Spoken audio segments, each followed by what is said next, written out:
Alamin. Allahumma salli ala Sayyidina Muhammadin wa ala alihi wa sahbihi wa salim azmain. Alhamdulillah, kami dari Yayasan Rubatul Khairat Kota Ternate di bawah pimpinan Al-Habib Abdurrahman bin Kamil As-Sagaf. Sementara ini kami lagi membangun gedung pondok pesantren Rubatul Khairat Madrasah Al-Ulya yang sementara dibangun ya. Gedung lantai 3. Kami sangat membutuhkan dana infak dan sedekah dari jamaah bapak-bapak dan ibu-ibu. Bagi yang mau berinfak untuk melanjutkan pembangunan gedung pondok pesantren, bisa ditransfer di rekening Bank Syariah Indonesia atas nama Yayasan Rubatul Khairat. Nomor rekening 72363939526. Terima kasih. Alhamdulillah, di hari yang baik ini, di bulan yang mulia ini, kita sama-sama berkumpul di tempat yang dinamakan oleh Nabi Taman Surga. Idza marartum bi riyadil jannah farta'u fi. Nabi mengumpamakan majlis ilmu, majlis zikir itu adalah riyadul jannah. Apa arti riyadul jannah? Taman surga. Idza marartum bi riyadil jannah farta'u fi.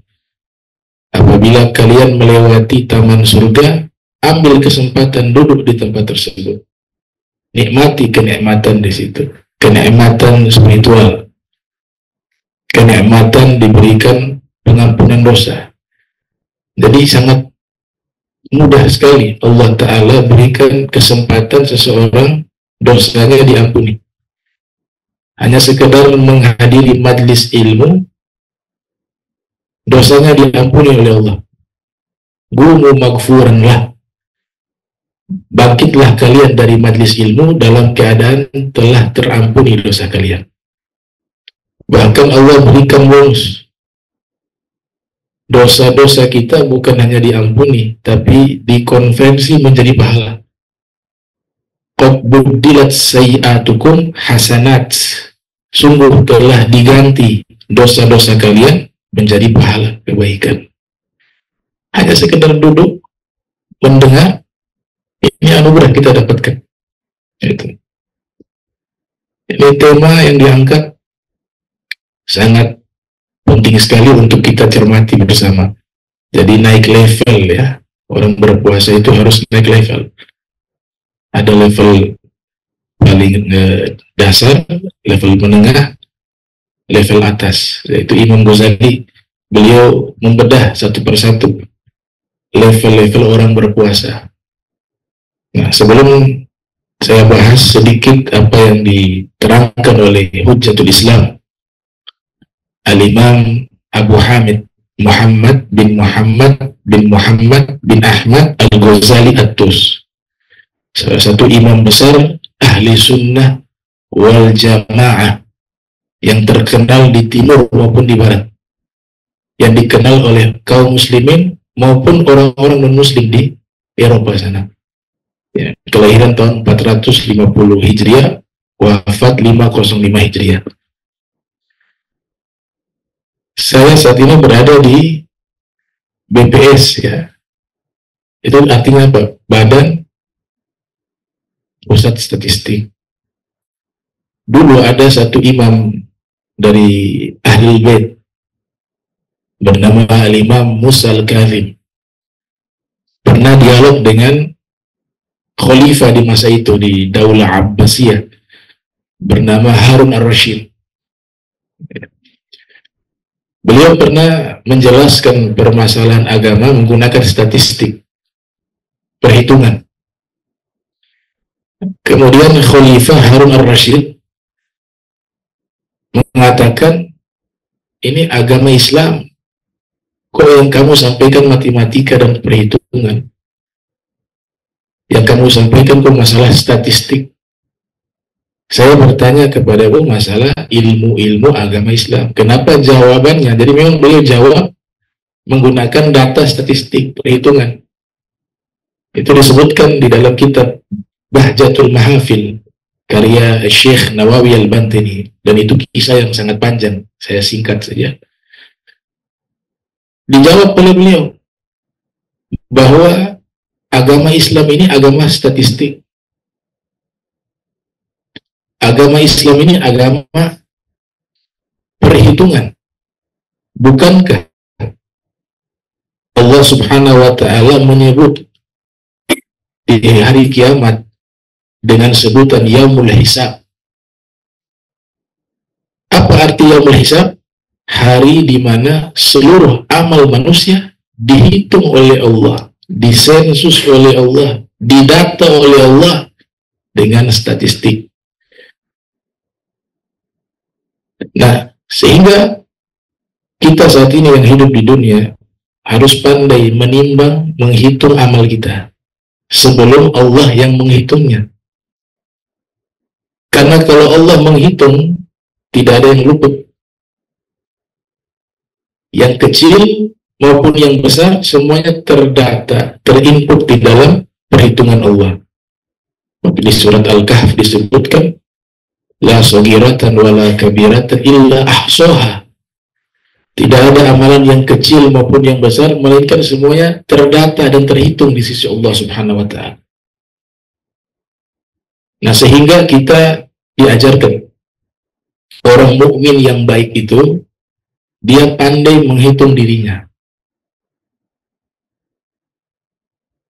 Nah, orang mukmin yang tidak baik, bukan mukmin ya, kalau mukmin udah baik, orang muslim yang kurang baik, pandai menghitung orang lain. Dia ketika melihat aib, dia lihat aibnya orang.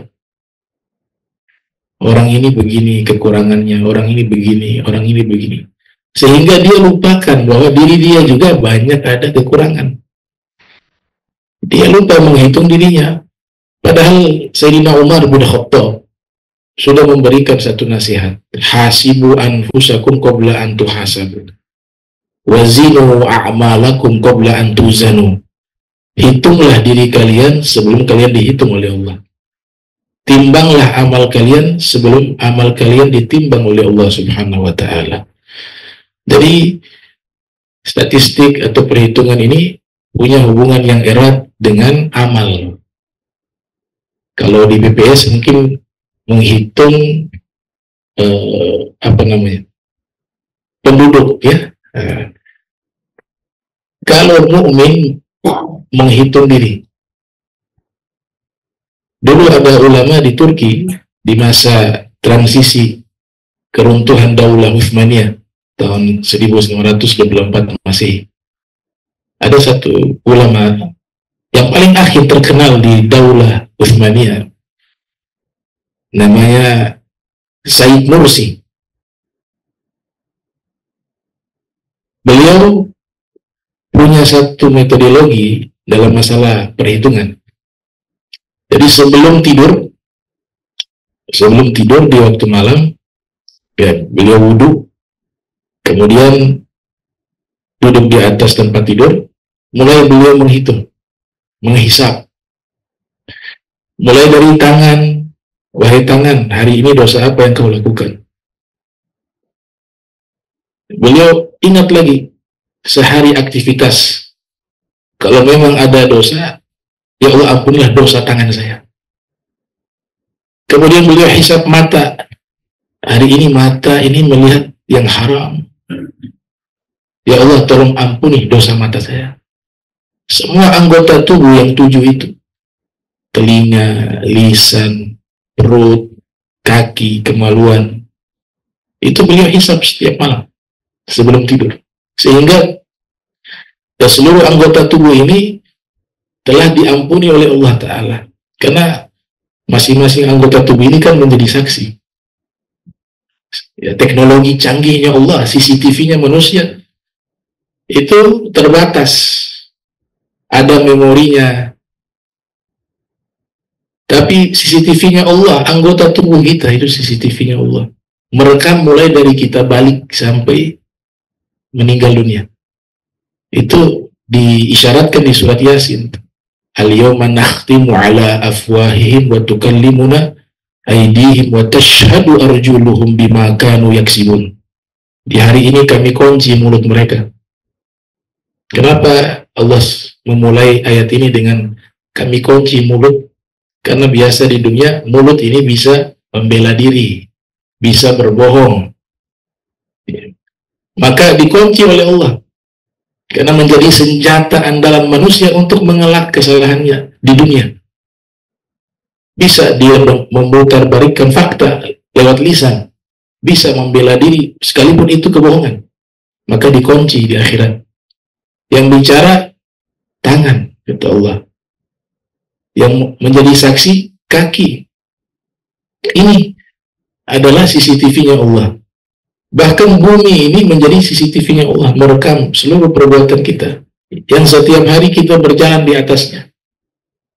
Itu, di surat Az-Zalzalah itu. Tuhaddithu akhbaroha.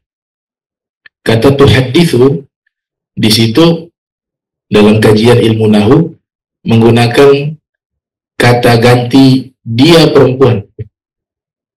Tuhaddithu. Jadi dia berbicara. Dia mengabarkan berita-berita yang ada di atasnya. Itu makna dia di situ bumi.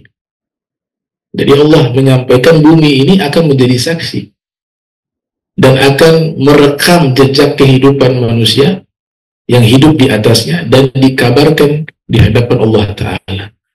Belum juga ada dua saksi yang di bahu kanan kita dan kiri kita. Raqib Atid. If yatalaqqal mutalaqqiyani 'anil yamini wa nishimal ma yalfidhu min qawlin illa ladaihi raqibun 'atid.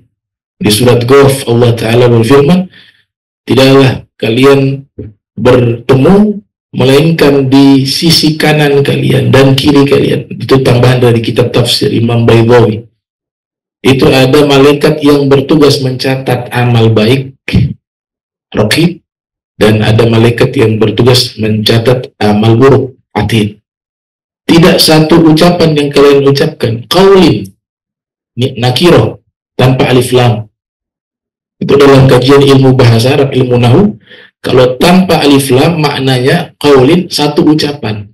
Jadi satu ucapan ditulis. Kalau ucapan itu, satu ucapan itu ucapan yang baik, maka ditulis di amal baik. Satu ucapan itu adalah ucapan yang buruk, maka ditulis di catatan buku amal keburukan. Karena nanti kitab amal ini ada kitab amal yang isinya pahala, kebaikan, ada kitab amal yang isinya dosa. Ini kita harus yakini sebab Allah Ta'ala yang nyatakan di dalam Al-Quran bahwa orang-orang baik diberikan kitab dengan tangan kanannya. U'tiya kitabahu biyamini. Diberikan kitab dengan tangan kanan mereka. Dan orang yang menerima kitab, buku ya bahasanya, buku di hari kiamat dengan tangan kanannya, itu orang beruntung. Karena itu adalah buku amal baik, buku catatan pahala. Padahal hakikatnya kita manusia pasti punya dosa. Tapi kenapa Allah simbolkan bahwa diberikan kitab dengan tangan kanan, isinya kebaikan, ketika seorang hamba kebaikannya diiringi dengan meminta maaf kepada Allah, diiringi dengan istighfar, diiringi dengan memohon ampun, atau kita kenal dengan istilah taubat, maka Allah tidak lagi memandang dosa, dihapus semuanya.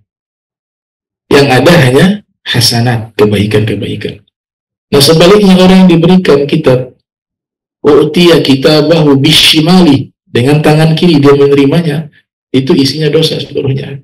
Nah orang ini karena tidak bertobat, karena tobat itu sebenarnya sangat mudah, sangat mudah. Kalau dosa kita kepada Allah, kata Imam Nawawi, syaratnya hanya 3.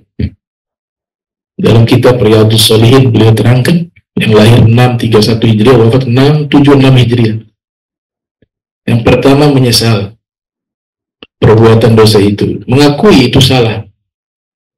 An-nadamah taubah, Nabi bersabda, menyesal bagian dari tobat. Yang kedua, dia telah meninggalkan perbuatan dosa itu. Dan yang ketiga, an ya'azima an la ya'uda ilaiha abada. Dalam hatinya sudah punya niat yang sangat kuat, tidak mau mengulanginya.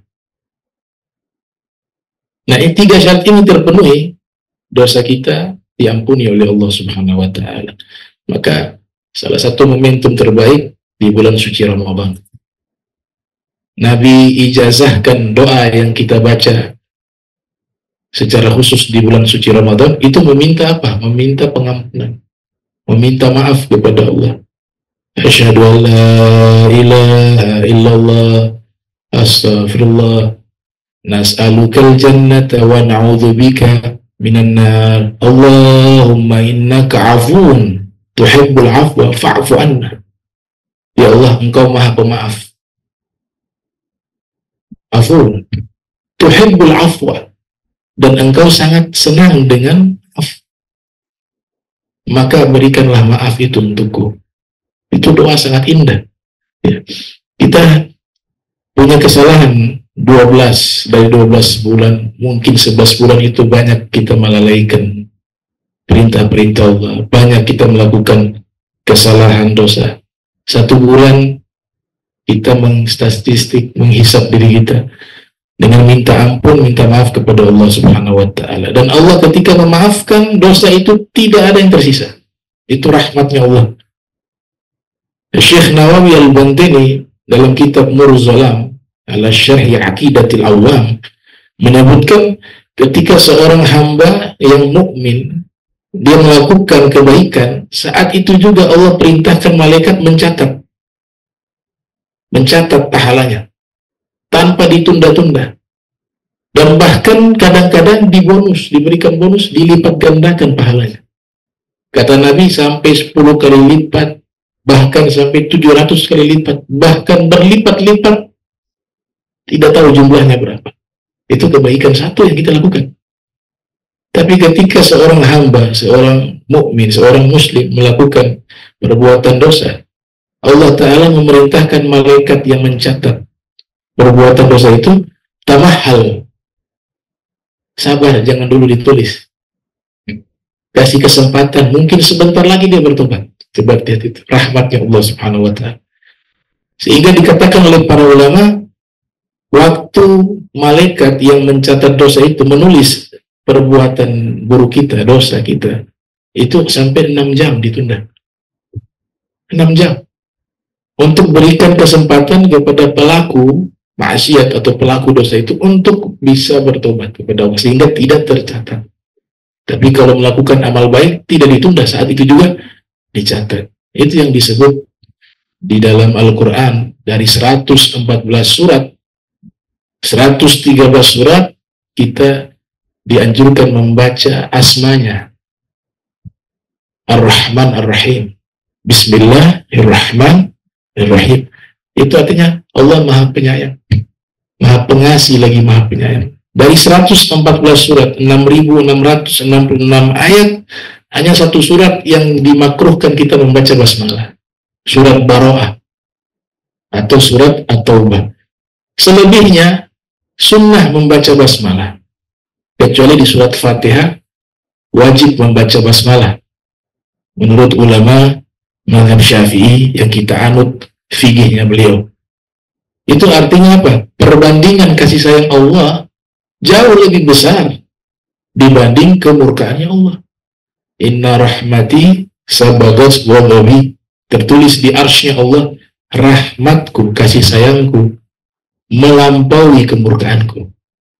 Jadi alhamdulillah, itu kita dijadikan umat Nabi Muhammad SAW. Malaikat penjaga pintu neraka bingung kalau ada umat Nabi Muhammad masuk neraka.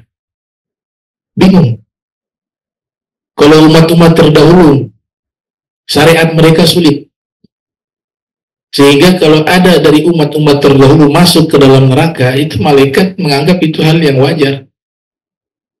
Tapi ketika ada seorang muslim dari umat Rasul Sallallahu Alaihi Wasallam masuk ke dalam neraka, malaikat penjaga pintu neraka, malaikat siapa? Malik, bingung, kok bisa kalian masuk neraka? Karena syariat yang paling mudah, syariat kalian. Kita sholat, air tidak ditemukan, masih bisa tayamum. Kemudian pakaian kita terkena najis, cukup dengan memercikan air atau menyiramkan air, hilang najis. Kita sholat, di mana tempat boleh? Kalau umat terdahulu, mereka sholat di tempat ibadah khusus, nggak boleh tempat lain, tidak sah. Harus ke tempat ibadah itu. Tapi kita dikasih apa? Hamparan bumi ini menjadi masjid. Ju'ilas ardu masjidah.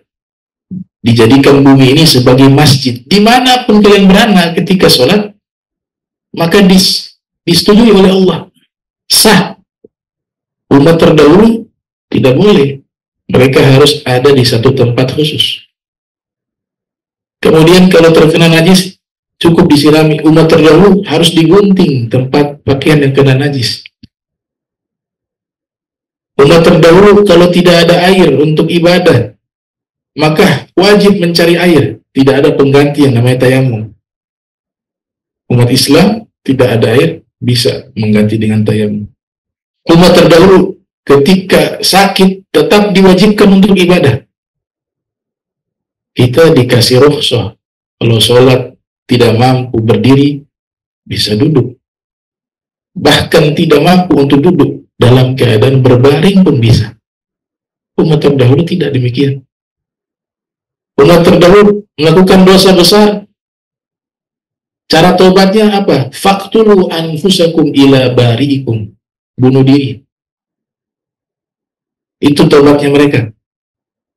Tapi di umat Islam hanya mengucapkan kalimat minta maaf sama Allah. Ya Allah, aku minta maaf, aku bertobat. Selesai masalah. Kok bisa masuk neraka? Melakukan amal-amal hanya sekedar membaca Al-Quran, satu huruf dilipat gandakan dari 10 kebaikan. Membaca salawat, sekali salawat Allah balasnya 10 kali lipat. Selalu dilipat gandakan kebaikan itu. Kok bisa masuk neraka? Kewajiban begitu ringan, sholat hanya 5 waktu. Dan itu hanya beberapa menit. Harta yang diminta hanya 2,5% dalam masalah zakat. Ibadah haji tidak semua diwajibkan. Man istata'a minkum, yang sudah mampu silakan berangkat, yang tidak mampu tidak apa-apa. Niat haji tetap ada di hati. Sekalipun nanti meninggal dunia belum sempat melaksanakan ibadah haji, maka pahala ibadah hajinya tetap dapat di yaumil qiyamah. Dengan niat melakukan kebaikan, ada halangan yang menghalangi dia melakukan kebaikan, niatnya sudah dicatat pahala. Jadi peluang kebaikan, pahala begitu mudah Allah berikan bagi umat Nabi Muhammad SAW. Kok bisa masuk neraka? Itu yang membuat malaikat Malik bingung. Belum lagi ada syafaat Nabi, pertolongan dari Nabi kepada umatnya, pertolongan para penghafal Al-Quran, pertolongan para ulama, para aulia solihin. Mereka juga diizinkan memberikan syafaat. Thalathun yashfa' yawmal qiyamah, al-anbiya, thumma al-ulama, thumma syuhada. 3 golongan yang memberikan pertolongan di hari kiamat, para nabi, para ulama, para syuhada. Kok bisa masuk neraka kalian? Jadi hubungan dengan puasa, tadi level puasa, Imam Ghazali itu membagi orang yang berpuasa ada 3 kriteria. Ada yang pertama namanya saum al-awam, puasa orang-orang awam. Apa tuh puasa orang awam? Berpuasa hanya sebatas menahan rasa lapar dan haus, dan hal-hal yang membatalkan puasa. Sebatas itu saja. Nah, orang yang puasa di level yang terendah itu dikhawatirkan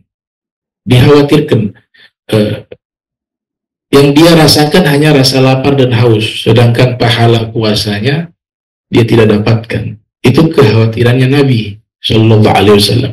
Nabi mengatakan, kam min shaim laisa lahu min siyamih illa ju' wal 'atash. Berapa banyak orang yang berpuasa yang dia rasakan hanya rasa lapar dan haus. Nilai kebaikan puasa dia tidak dapatkan. Karena hanya sebatas itu.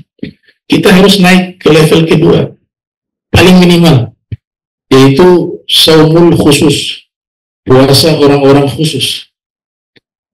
Jadi mereka berpuasa bukan hanya sebatas menahan rasa lapar dan haus atau hal-hal yang menyebabkan puasa, tapi juga menjaga diri mereka dari perbuatan dosa. Mulai dari lisannya. Ini yang paling banyak melakukan dosa lisan, kata Imam Ghazali. Dari semua anggota tubuh yang paling banyak melakukan dosa, lidah.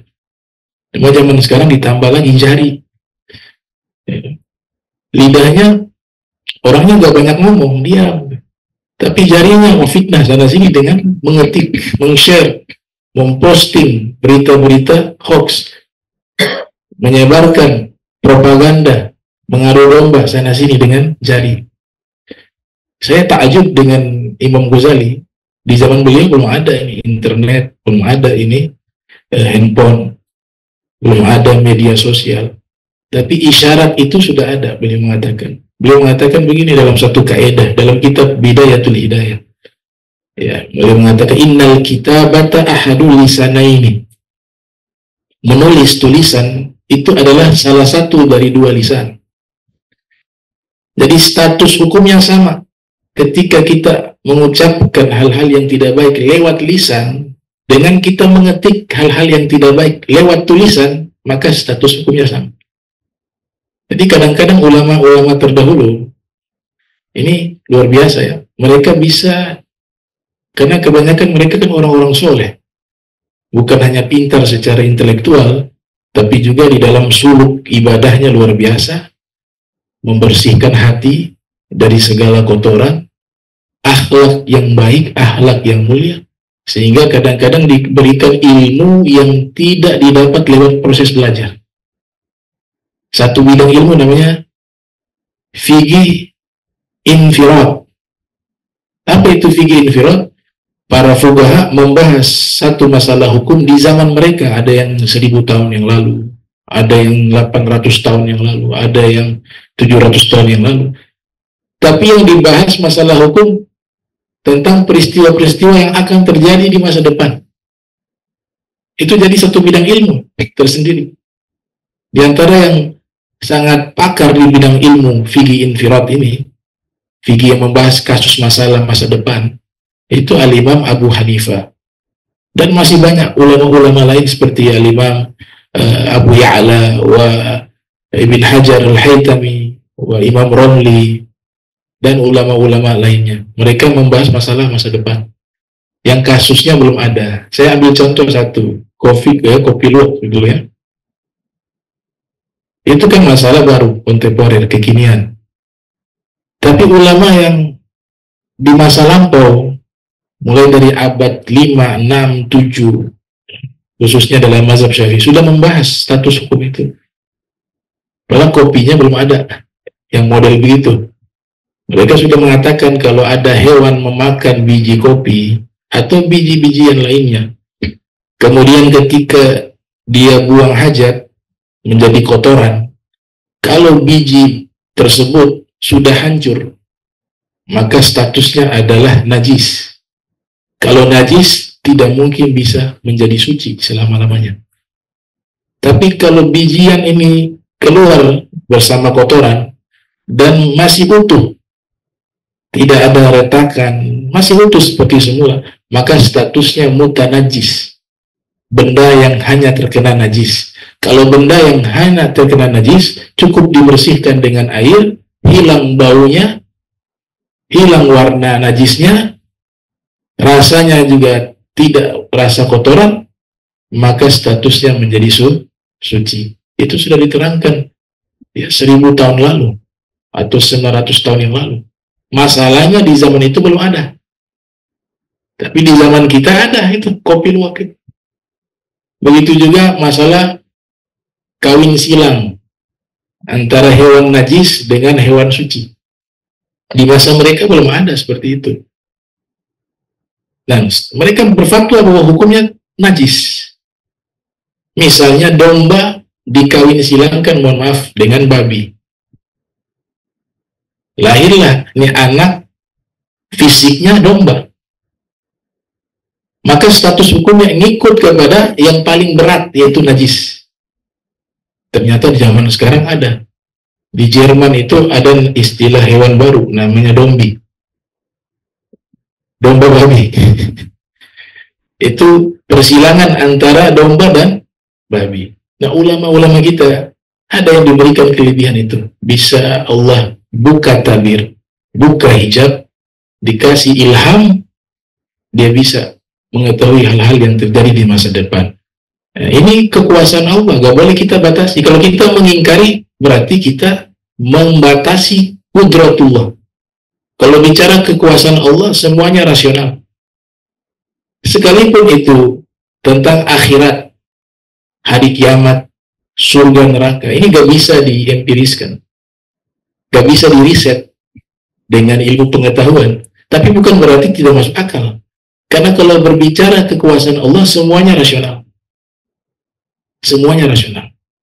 Nah, ini puasa level kedua ini perlu kita masuk ke wilayah itu.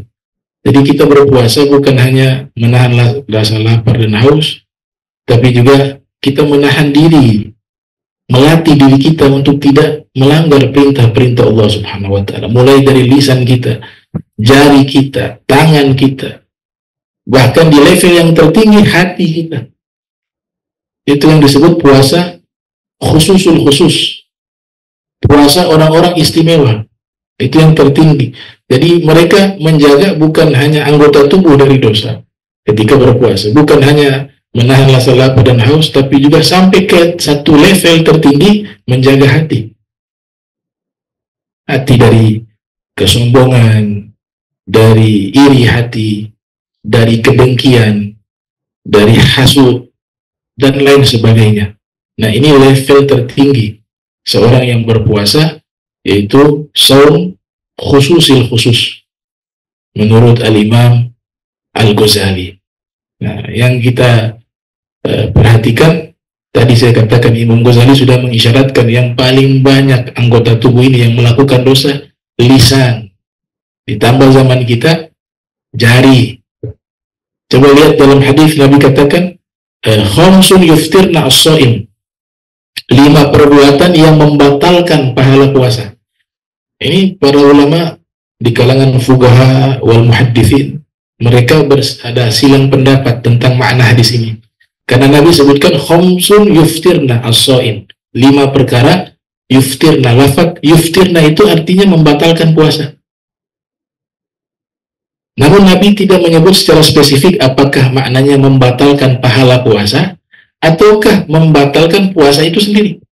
Sehingga terjadi secara garis besar bisyakil am, terjadi 2 pendapat. Pendapat pertama, makna hadis ini, 5 perkara ini menyebabkan pahala orang berpuasa hilang, tapi puasanya sah. Pendapat pertama.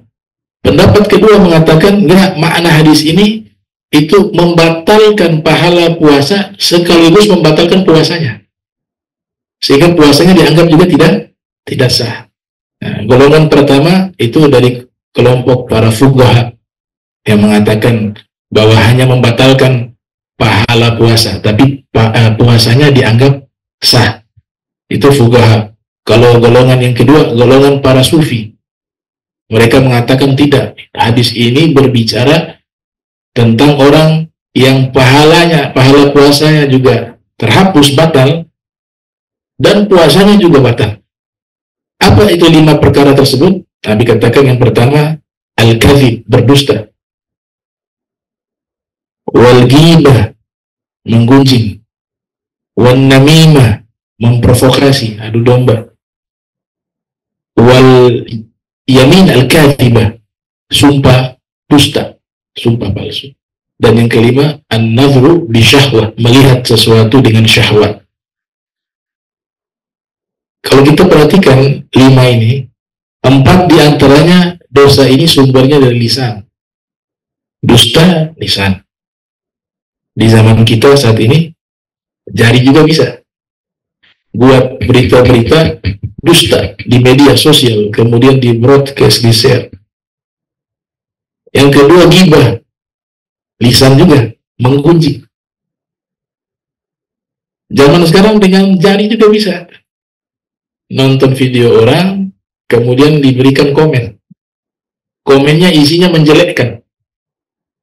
Ini selama tulisannya masih ada, selama itu dosanya tetap berjalan.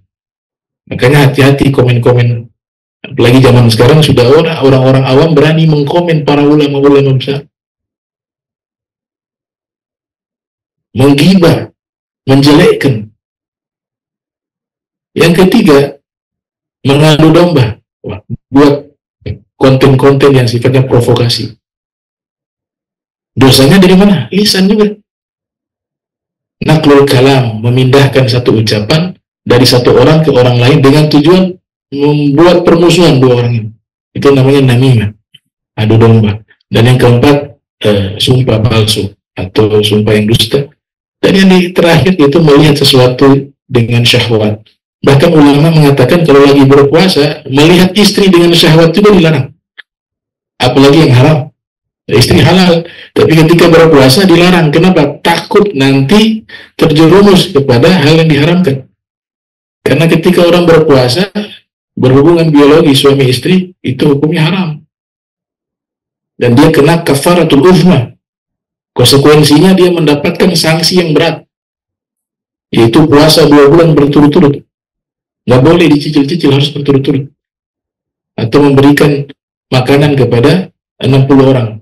Fakir miskin, ya, kama qala fuqaha kadzalik, dan memerdekakan budak. Ada yang mengatakan ini harus memilih, ada yang mengatakan harus berurutan. Salah satu tapi berurutan. Itu pendapat para fuqaha terkait masalah tersebut. Nah, ini beberapa hal yang disampaikan oleh Imam Ghazali terkait level-level orang berpuasa. Mungkin itu yang bisa saya sampaikan, kurang lebihnya. Wassalamualaikum warahmatullahi wabarakatuh. Baik, kita memasuki sesi tanya jawab. Mungkin kesempatan pertama, barangkali ingin bertanya secara langsung, silakan.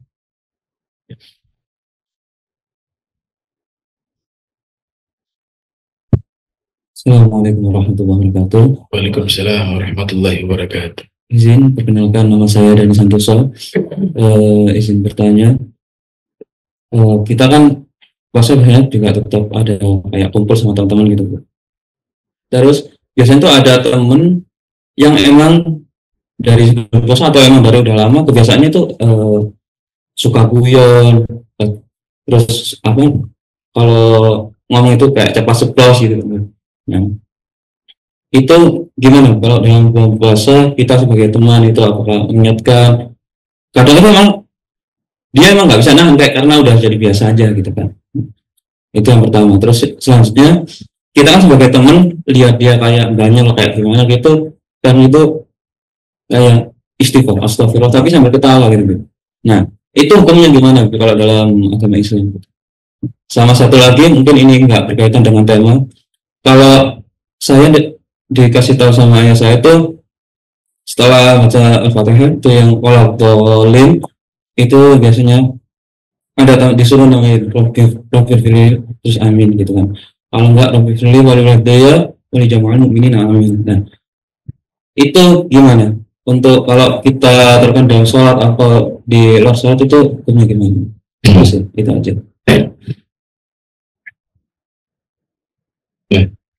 Jadi kalau guyon bercanda itu tergantung yang dia bicarakan apa.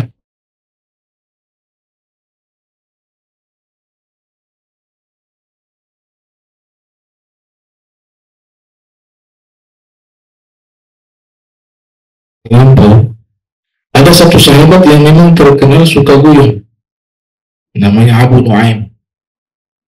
Itu sehari-harinya bercanda. Bahkan Nabi pernah menyatakan Abu Nuaim yadkhulul jannata dhahiqa. Saking terkenal sebagai orang yang suka guyon, bercanda, Nabi mengatakan nanti kelak dia masuk surga dalam keadaan tertawa terbahak-bahak. Dhahiqa. Waktu meninggal dunia, Nabi yang ikut mengantarkan jenazahnya.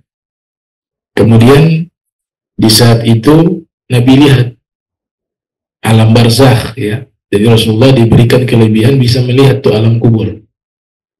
Nabi kalau lihat ke langit bisa tembus ke arsy. Dan matanya Nabi melihat di waktu malam dan siang sama. Itu kesaksian istri beliau. Karena Rasul SAW yara bil laili fi zulmah kama yara bin nahari fi dawi. Nabi ketika melihat di malam hari dalam kegelapan sama seperti Nabi melihat di siang hari dalam cahaya. Ini mata yang pernah lihat Tuhan, bukan mata sembarangan. Ma zagal basar wa ma tagha, ma kadzabal fuadu ma ra'a. Jadi Nabi lihat alam barzah. Sahabat yang tukang guyon namanya Abu Nuaim atau Nuaiman, mohon maaf bukan Abu Nuaim, Nuaiman. Kalau Abu Nuaim nama ulama, Nuaiman namanya. Diceritakan dalam kitab Al-Isti'ab karya Ibnu Abdul Bar, juga diceritakan oleh Al-Hafiz Ibnu Hajar Al-Asqalani yang lahir 773 Hijriah, wafat 852 Hijriah, dalam kitab Al-Isabah fi Tamyiz Sahabah, dan diceritakan juga oleh sejarawan Al-Imam Al-Hafiz Ibnu Athir dalam kitab Usulul Ghabah fi Ma'rifati Sahabah. Jadi kitab ini berbicara biografi para sahabat. Nuaiman meninggal, dikuburkan. Nabi di atas kuburan Nuaiman lihat ada malaikat yang datang, biasanya mau bertanya tuh, man rabbuka, man nabiyuka, ila akhir. Nah, waktu malaikat itu ingin mengajukan pertanyaan, Nuaiman ini marah. Dia, kamu ini gak sopan ya. Di atas tuh masih ada Nabi Muhammad. Kok kamu berani mau nanya-nanya saya? Akhirnya ditampar itu malaikat. Nabi di atas kuburan itu tersenyum. Tersenyum, sahabat heran, ya Rasulullah, ini kenapa engkau lihat kuburan Nuaiman kemudian tersenyum? Nabi ceritakan, tadi ada malaikat mau bertanya, dimarahin. Malaikat dimarahin, dia bilang, kamu ini kurang ajar, ada Nabi Muhammad di atas, saya ini umatnya, saya ini sahabatnya, kok kamu masih berani nanya-nanya siapa Tuhanmu, siapa Nabimu? Itu di atas ada Nabi Muhammad. Hanya ditampar dia itu malaikat, pergi. Oh, udah gak ada pertanyaan lagi, udah. Ya. Tanpa pertanyaan lagi.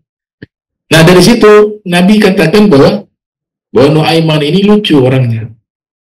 Dan kelucuan ini akan terbawa sampai nanti masuk ke dalam surga. Berarti sudah ada jaminan.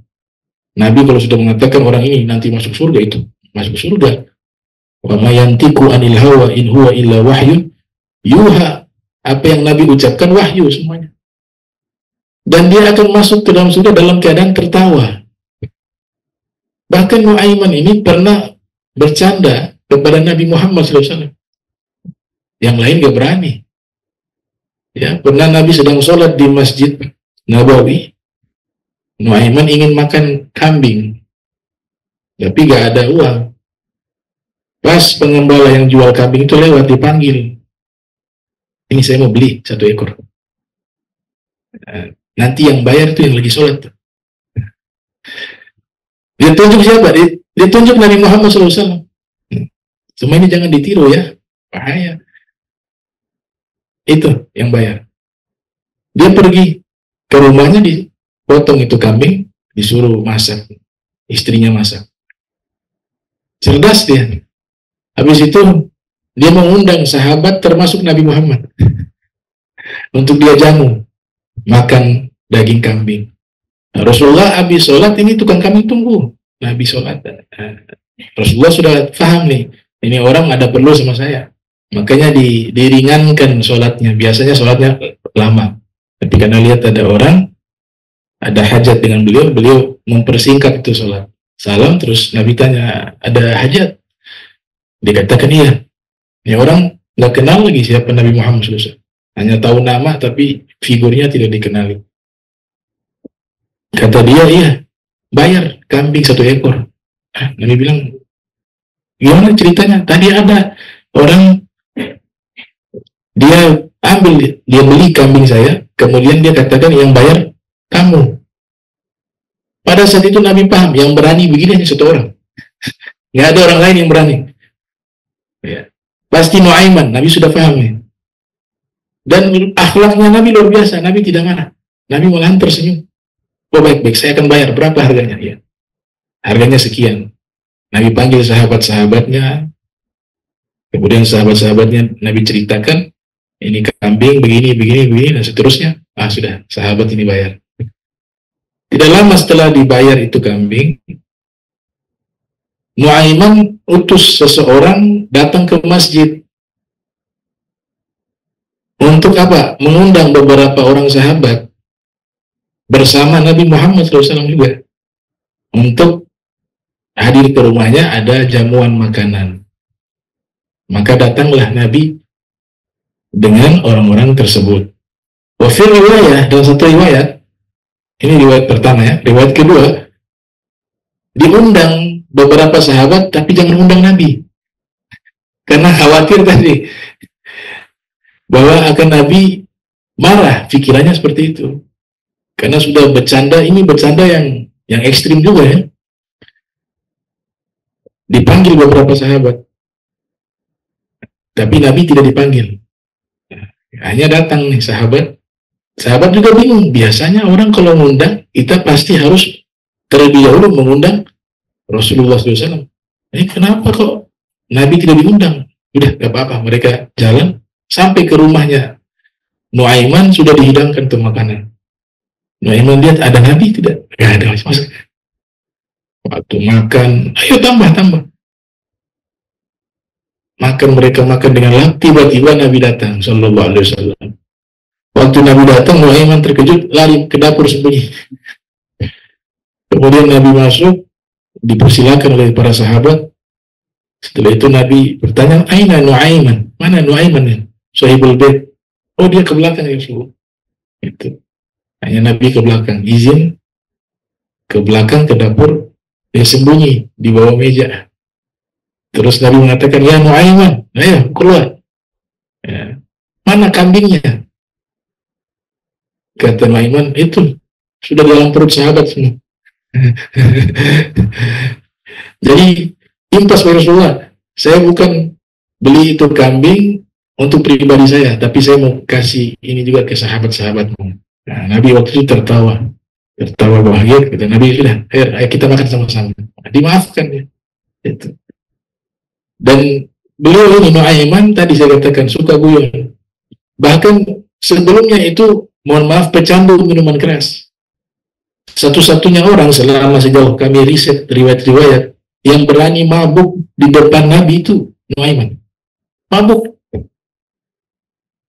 Lewat Nabi bersama sahabat, kemudian dia sedang mabuk. Sahabat, apa ibaratnya, tasubbuhu. Kata Nabi, jangan kalian mencela dia, mencela sahabat ini kurang ajarnya. Ada Rasulullah, dia mabuk. Nabi mengatakan, ini hadis yang sangat populer ya, ada dalam kitab Fathul Bari. Nabi mengatakan, la tasubbuhu fa innahu yuhibbullah wa rasulah. Jangan kalian mencaci maki dia, karena sesungguhnya dia adalah orang yang sangat mencintai Allah dan Rasulnya. Sehingga di sini ulama membedakan antara masalah cinta dan iman. Masalah cinta dan ketaatan dua hal yang berbeda. Itu karena tadi dia melakukan maksiat sebenarnya, tapi perkara cinta kepada Rasulullah itu perkara yang berbeda. Sekalipun dia bermaksiat, mungkin dalam hatinya dia punya kecintaan kepada Rasulullah SAW. Nah, dengan kecintaan itu nanti merubah dia menjadi baik, dan terbukti menjelang akhir-akhir umurnya dia bertobat, meninggalkan itu perbuatan yang tidak baik itu, dan meninggal dalam keadaan taat kepada Allah Subhanahu wa Ta'ala. Nah, jadi kalau guyon tergantung yang diucapkan ini apa. Kalau yang dia guyon kemudian sudah menjelekkan orang lain, nah itu haram. Guyon kemudian yang dibicarakan aib orang lain, itu haram. Gitu. Kemudian yang kedua tadi, pertanyaan apa yang kedua? Istighfar. Ya, istighfar ini tadi lafaz yang mengandung makna aku meminta ampunan, aku meminta pengampunan, bahwa pengampunannya Allah Ta'ala. Semua doa dan zikir itu punya syarat diterima paling minimal dua, ya, doa dan zikir-zikir. Yang pertama, tahu maknanya secara global, tidak harus tahu per lafaz. Kita mengatakan Astagfirullahaladzim. Makna globalnya sedang minta maaf sama Allah. Selesai. Jadi kalau tidak tahu makna globalnya sama sekali, zikir dan doa itu dianggap tidak memberikan kebaikan sama sekali. Beda dengan salawat. Itulah keistimewaan salawat kepada Nabi. Kalau salawat kepada Nabi tahu maknanya, tidak tahu maknanya, mau baca dalam keadaan khusyuk atau tidak khusyuk, serius atau tidak serius, ketika dia ucapkan salawat pasti diterima. Sebab yang mengamalkan salawat itu Allah, bukan kita. Makanya sigah salawat, Allahumma sholli ala Sayyidina Muhammad wa ala ali Sayyidina. Ya Allah, engkau berikan salawat kepada Nabi Muhammad. Jadi yang mengamalkan salawat itu Allah, bukan kita. Kita serahkan kepada Allah, kemudian Allah yang bersalawat kepada Nabi Muhammad SAW. Karena kita ini belum mengerti kedudukan Nabi yang sebenarnya seperti apa. Yang faham pangkatnya Nabi hanya Allah yang menciptakan Nabi. Maka yang layak mengucapkan salawat yang mengerti pangkatnya, yaitu Allah. Tapi kalau doa zikir, syarat pertama harus tahu makna secara global. Harus tahu makna secara global. Ini kaitannya dengan doa dan zikir. Yang kedua, harus menghadirkan hati. Nah, tadi kalau hanya mengucapkan sambil bercanda ya gak masuk dalam syarat ini. Nah, itu yang ketiga.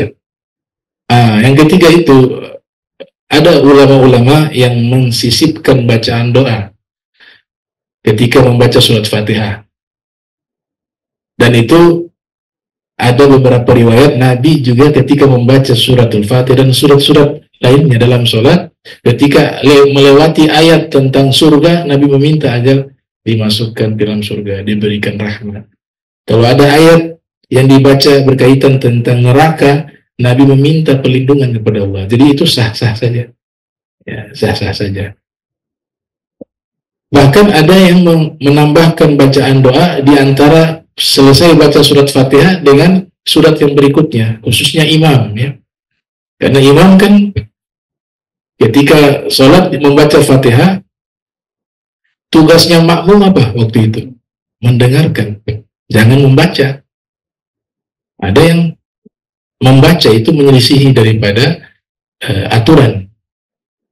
Hukumnya makruh, ya, tidak haram tapi makruh tidak baik. Jadi ketika imam baca Fatihah, tugasnya makmum mendengarkan bacaan imam. Idza quri'a 'alaikumul Qur'anu fastami'u. Kalau dibacakan pada kalian Al-Qur'an, maka dengarkanlah. Itu tuntunan langsung dari Allah Subhanahu wa taala dalam Al-Qur'an. Nah, selesai imam baca Fatihah, itu kan harusnya berikan kesempatan kepada makmum membaca Fatihah. Ini sholat jahar, ya, sholat yang ada suara. Kalau sholat zuhur tadi, asar, sama-sama baca karena tidak ada suara. Tapi kalau sholat jahar, imam membaca, terdengar oleh makmum, makmumnya mendengar, jangan membaca. Selesai imam baca Fatihah, harusnya imam ini faham sunnah. Sunnahnya tidak langsung membaca surat, tapi diberikan jeda waktu agar makmum membaca Fatihah, begitu. Disitulah sebagian ulama ada yang mengajarkan memberikan jeda waktu kepada makmum untuk membaca Fatihah sambil imam ini membaca doa.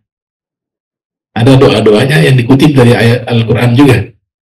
Ada juga yang mengusulkan membaca Fatihah dengan jahar, sehingga imam selesai baca Fatihah, dia sudah bisa memprediksi makmum juga selesai baca Fatihah, hingga dia melanjutkan surat berikut. Nah, jadi hukumnya sah-sah saja. Itu.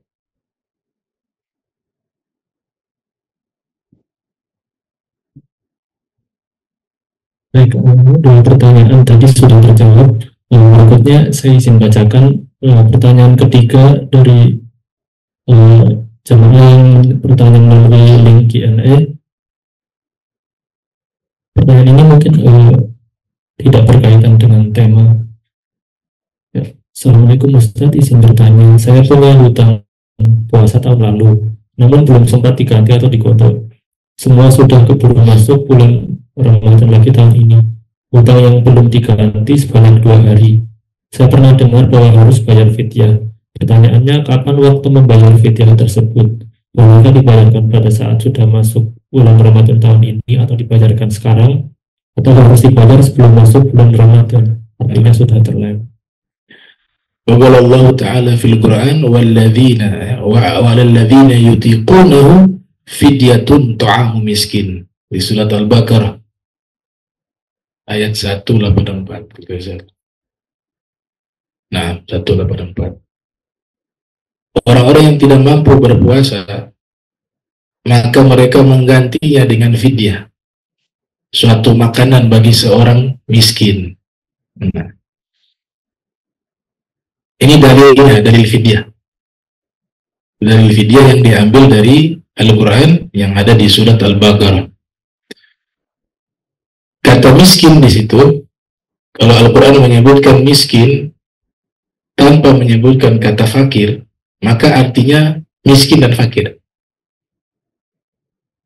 Miskin ada di surat At-Taubah ayat 60 disebut urutan itu, innama shadaqatu lil fuqara'i wal masakin. Nah, itu berarti orang-orang fakir dan miskin. Maka keterangannya adalah diutamakan yang fakir, kemudian setelah itu yang miskin, karena fakir itu ibarat kata lebih susah dari miskin. Tapi kalau Allah tidak menyebutkan kata fakir, hanya sebut miskin, itu maknanya juga adalah fakir dan miskin. Itu dalam kajian ilmu tafsir Al-Quran seperti itu. Pertanyaan tadi, sebelum masuk di pertanyaan, kita harus tahu tuh, fidyah itu apa? Fidyatun ini ada istilah di dalam bab haji, nama fidyah juga. Dan ada istilah fidyah di dalam bab puasa. Dua ini hal yang berbeda ya, walaupun namanya sama. Yang di dalam bab puasa, ukuran fidyah itu menurut para fuqaha, diantaranya Dr. Wahbah Zuhaili dalam kitab Fiqhul Islam, wa kadzalika Syekh Yusuf Gardawi, ulama-ulama kontemporer kekinian, atau ulama-ulama salaf ya seperti Imam Syafi'i, wa ulama mutakhir Ibn Hajar Al-Haytami. Nah, mereka mengatakan fidyah itu ukurannya kurang lebih kalau digenapkan 7 ons gandum. Karena standarnya 1 mud. 1 mud itu begini. Ya, 4 mud 1 sok. Nah, 1 sok itu zakat fitrah. Jadi 1 sok itu 4 mud. Menggunakan tangan Nabi. Tangan Nabi itu diperkirakan mu'tadil. Orangnya bukan orang yang terlalu besar sekali, sehingga tangannya lebar. Bukan juga orang yang terlampau pendek, tapi Nabi itu fisiknya sedang. Laisa bil qasir wala bitawil, kata para sahabat ya. Fisiknya Nabi tidak pendek, juga tidak terlalu jangkung, terlalu tinggi, tapi sedang. Nah, sehingga diperkirakan 1 mud itu kurang lebih digenapkan 7 ons gandum. 4 mud ukuran zakat fitrah. Nah, dan dikiaskan, karena di zaman dahulu, di zaman Nabi, makanan sehari-harinya itu ya gandum, makanya fidyahnya berupa gandum. Kalau di zaman kita, di daerah kita, yang menjadi makanan pokok adalah nasi, maka fidyah itu berupa nasi. Lebih afdol yang dimasak, diberikan secara mentah juga boleh. Jadi beras, kita beli beras, kasih juga boleh. Atau dengan sudah dimasak jadi makanan. Kalau dimasak kasih lauk. Ya, masa nasi saja. Lauk, cari lauk yang istimewa, karena ini ibadah. Dalam hal ibadah, pilihlah yang paling maksimal, yang paling terbaik. Jangan nasi, garam, dabu-dabu, ikan afi. Sekali-sekali rendang itu fidyah. Rendang dengan sayurnya, dengan buahnya. Yang makan bahagia. Apalagi diberikan hanya kepada orang fakir dan miskin. Dia doakan kita dapat berkah. Allah ganti rezeki berlipat ganda. Itu. Nah, jadi ukurannya fidyah 1 hari tidak berpuasa, 1 kali kasih makan orang miskin. Jadi kalau 30 hari ya 30 orang. Caranya bisa dicicil-cicil, khususnya paling afdol di bulan puasa ini. Lebih afdol, makin menyegerakan makin bagus. Bisa juga diundang sekaligus, misalnya dia tidak puasa 30 hari. Bayar fidyah selama 30 hari. Dia undang 30 orang, dikasih langsung fidyah. Boleh seperti itu. Dan tidak semua harus ganti dengan fidyah. Orang yang meninggalkan puasa tidak semua harus pakai fidyah. Dalam mazhab Syafi'i itu ada beberapa kriteria. Yang pertama, wanita yang hamil. Wanita yang hamil. Dokter mengatakan kamu tidak boleh berpuasa, nanti kasihan janin. Maka dia ketika Ramadan tidak berpuasa. Dan dia mengatakan saya tidak berpuasa karena khawatir ini janin mengalami gangguan kesehatan. Berarti dia kalau secara fisik dia mampu. Maka dia berbuka puasa karena janin, bukan karena dirinya. Maka diganti qadha puasa di hari yang dia tinggalkan itu 1 hari, maka diganti 1 hari puasa dan plus fidyah karena dia berbuka puasa karena janin, bukan karena dirinya. Tapi kalau dia mengatakan saya berbuka puasa, ini wanita hamil ya, karena saya juga lemas, gak kuat, sekaligus juga janin ini biar sehat, maka cukup qadha puasa tanpa fidyah.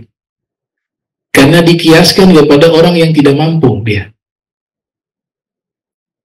Apalagi dia buka puasa bukan karena janin. Dokter mengatakan puasa gak apa-apa, janin sehat, gak ada masalah. Tapi dia tidak berpuasa karena dirinya tidak mampu, maka hanya qadha puasa tanpa fidyah. Itu rumusan dalam mazhab Syafi'i seperti itu. Dan ini bukan hanya wanita. Orang kadang-kadang memahami fikih, dipikir ini masalah hanya wanita hamil dan menyusui. Menyusui juga sama seperti itu ya, dengan rumus yang sama. Ternyata pengembangannya bukan hanya terbatas kepada wanita menyusui dan hamil. Orang juga laki-laki yang tidak berpuasa karena sebab orang lain itu juga qadha puasa dan bayar fidyah. Contoh sederhana, mungkin ada yang kerja di bagian penanggulangan bencana alam, Basarnas ya misalnya, atau yang pemadam kebakaran. Pada hari itu kejadian ada kebakaran di siang hari di bulan suci Ramadan. Ini semua anggota ini ketiduran, bangun subuh, sahur lupa. Dia mau nolong orang harus butuh tenaga. Waktu itu lemas sekali, dia tidak ada kekuatan. Sedangkan ini ada orang minta tolong. Maka syariat membolehkan mereka berbuka puasa karena menolong orang lain. Berhubung mereka ini sebenarnya mampu untuk berpuasa, sebab mereka berbuka puasa bukan karena sebab mereka, tapi orang lain, menolong orang lain. Maka nanti dia bayar puasa, qadha puasa, plus fidyah. Kemudian ada yang hanya bayar fidyah tanpa bayar puasa. Dia hanya bayar fidyah tanpa mengqadha puasa. Itu dalam kitab-kitab fikih disebutkan dua golongan. Yang pertama syekhun kabirun, yang kedua maridun muzminun. Orang tua yang sudah sangat sepuh. Adakah orang tua terlalu tua, siang puasa juga gak kuat. Kita sebagai anak misalnya wajib mengeluarkan setiap kali dia tidak berpuasa, taruhlah ini tidak akan bisa puasa 1 bulan penuh. Kita sudah paham. Ini tidak bisa puasa. Fidyah 30 orang fakir miskin dikasih makan. Tanpa beliau harus membayar puasa karena tidak mampu. Atau orang maridun muzminun, orang sakit yang penyakitnya berkepanjangan, tidak tahu kapan sembuhnya. Saya pikir-pikir zaman sekarang ada tuh sekarang penyakit cuci darah. Itu kan entah sampai kapan. Dan biasanya mereka lemas kalau puasa. Maka masuk kepada maridun muzminun, orang yang sakit berkepanjangan, la yurja bur'uhu, yang tidak tahu kapan sembuhnya. Maka keluarkan fidyah tanpa qadha puasa. Nah, pertanyaan tadi masuk kepada orang yang punya hutang puasa, tapi dia menunda-nunda, akhirnya masuk bulan suci Ramadan berikutnya. Maka statusnya sama. Bayar puasa, harus puasa, dan juga membayar fidyah. Kalau qadha puasanya harus di luar Ramadan, ya, bulan Syawal itu. Dan jangan fokus di puasa sunnah dulu yang punya hutang. Kadang-kadang tidak memahami mana yang prioritas. Qada puasa wajib. Puasa Syawal sunnah. Ada puasa Syawal setelah hari raya Idul Fitri 6 hari kita berpuasa. Man shoma Ramadhana thumma atba'ahu bisittin min Syawal faka'annama shoma dahran kullahu. Nabi katakan siapa yang puasa bulan suci Ramadan, setelah itu setelah hari raya Idul Fitri dia lanjut dengan 6 hari Syawal, seakan-akan dia berpuasa 1 tahun penuh. Ini bagus amalan ini. Tapi yang punya hutang jangan niat puasa sunnah Syawal, karena yang qada itu wajib. Tapi niatlah qada sekaligus puasa Syawal. Dalam mazhab Syafi'i dibolehkan kita niat puasa wajib selain Ramadan, ya, karena Ramadan hanya khusus di bulan Ramadan. Bisa puasa wajib sekaligus kita niatkan dengan puasa sunnah, dapat 2 pahala ini. Yang wajib kita sudah laksanakan dan yang sunnah juga bisa. Jadi maksudnya kalau kita punya hutang 6 hari, misalnya 6 hari puasa Ramadan kita punya hutang 6 hari. Kan bisa saja kita nanti puasa Syawal, di 6 hari Syawal niatnya qada, otomatis dapat 6 hari Syawal. Tapi kalau kita hanya niat puasa sunnah Syawal, yang qada tidak bisa. Gak bisa yang wajib diikutkan kepada yang sunnah, karena yang sunnah di bawah wajib. Tapi yang wajib kemudian diikutkan sunnah, boleh, karena sunnah itu di bawah wajib. Paham ya? Begitu. Nah, itu kelonggaran dalam mazhab kita, mazhab Syafi'i. Jadi dahulukan yang qada. Nah, itu ada keterangan dari Syekh Zakaria Al-Ansari dalam kitab Fathul Wahhab. Baik, 3 pertanyaan sudah terjawab, ya, berhubung waktu yang terbatas sudah genap 1 jam 10 menit, jadi mungkin ada pertanyaan yang lain tidak dilanjutkan. Satu lagi. Baik. Ya. Waalaikumsalam warahmatullahi wabarakatuh. Oke, saya ingin bertanya terkait dengan bacaan Fatihah dan makmum. Ini kan kebetulan bulan Ramadan. Kadang ada imam yang dia gas. Kita belum selesai baca Fatihah, sudah surat yang lain dia sudah baca. Belum selesai, sudah rukuk terus. Sebaiknya kami harus bagaimana? Apa sih bagus? Bagus pertanyaannya ini. Yang pertama kita harus tahu dulu status baca surat Fatihah. Ini membahas fikih begitu, biar lebih pertanyaannya di situ, tapi kita kasih tambah biar dapat faedah lebih, begitu. Namanya istifadah. Jadi status membaca surat Fatihah di dalam sholat, baik sholat wajib maupun sholat sunnah, 3 mazhab sepakat hukumnya wajib. Mazhab Syafi'i, mazhab Hanafi, mazhab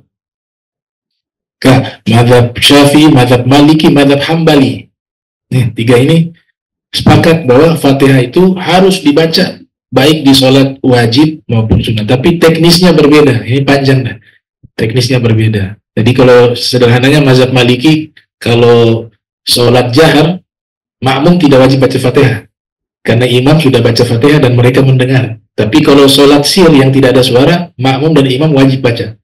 Itu teknis mazhab Maliki. Mazhab Hambali mirip dengan mazhab Syafi'i. Kalau mazhab Syafi'i, mau sir maupun jahar, imam atau makmum, kedua-duanya harus baca Fatihah. Itu mazhab kita. Dan memang ada dalilnya di dalam hadis, la sholata liman lam yaqra bi fatihatil kitab. Tidak ada sholat bagi orang yang tidak membaca surat Fatihah. Surat-surat yang lain yang dibaca sunnah. Nah, kemudian coba perhatikan, dulu kita masih anak-anak, masih kecil, sering baca buku kunci ibadah. Ini kan terkenal di Ternate, ya kan? Buku wajib, lah itu mazhab Syafi'i, kunci ibadah. Yang nulis guru aliyah, asal Semarang, sekitar tahun 60-70-an beliau. Selalu ketika membahas tentang rukun-rukun sholat, baik di buku-buku terjemahan kunci ibadah atau tata cara sholat, maupun dalam kitab-kitab para ulama, ketika membahas surat Fatihah sebagai bacaan, di situ mereka menjelaskan secara terperinci, mulai dari cara membacanya, tasjidnya berapa, hurufnya harus diperhatikan, makharijul hurufnya dan seterusnya. Artinya bacaan surat Fatihah ini harus jadi perhatian khusus bagi setiap orang yang sholat. Dan disyaratkan tadi, tidak terburu-buru. Dia rukun qauli. Rukun qauli itu kalau tidak dibaca tidak sah. Harus dibaca. Nah, sehingga tadi seorang imam kalau mau baca dengan cepat itu memang tidak ada larangan. Yang penting tadi bacaannya, tajwidnya, makhrijul hurufnya itu tepat. Namun masalahnya tadi saya katakan ada sunnah.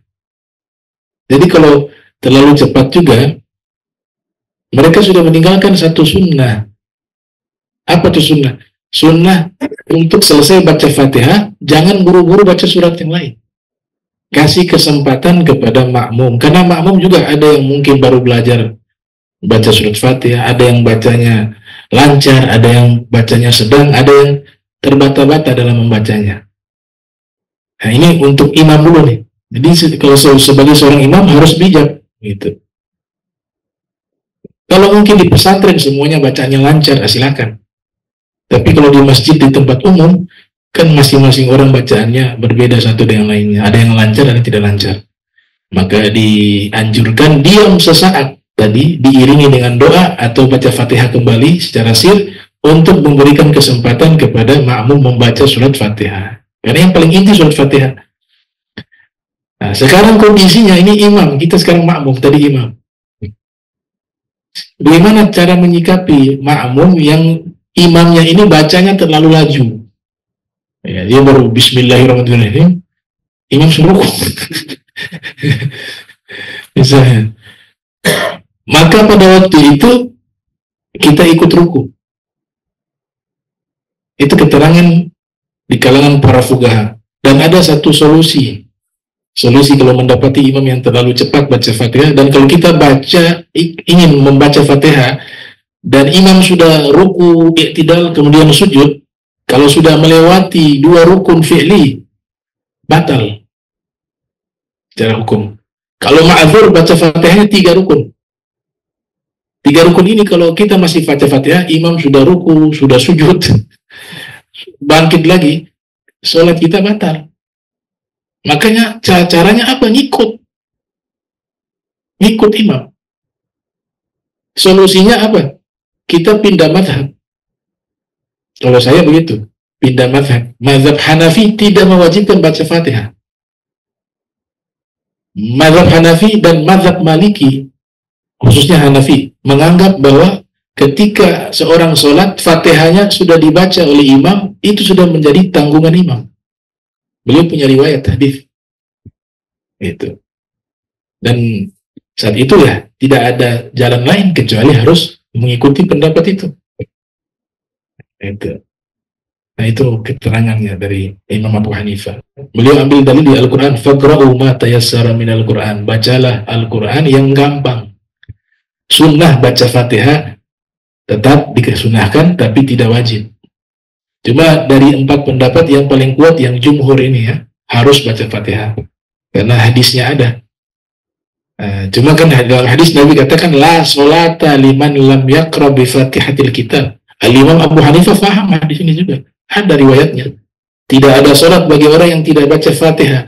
Kenapa Imam Abu Hanifah beranggapan tidak wajib? Padahal di hadis itu kan tidak ada sholat bagi orang yang tidak membaca Fatihah. Karena kata tidak ada di situ multi tafsir. Maksudnya apa? Tidak ada, tidak sah, atau tidak sempurna, masih bisa untuk dikira-kirakan maknanya. Jadi tidak ada sholat dipahami oleh Imam Abu Hanifah tidak sempurna sholat bagi orang yang tidak membaca surat Fatihah dalam sholat. Tapi 3 madhab, Imam Syafi'i, Malik, Imam Ahmad, mengatakan tidak sah sholat. Kata tidak itu yang menjadi multi tafsir di kalangan para fuqaha. Nah,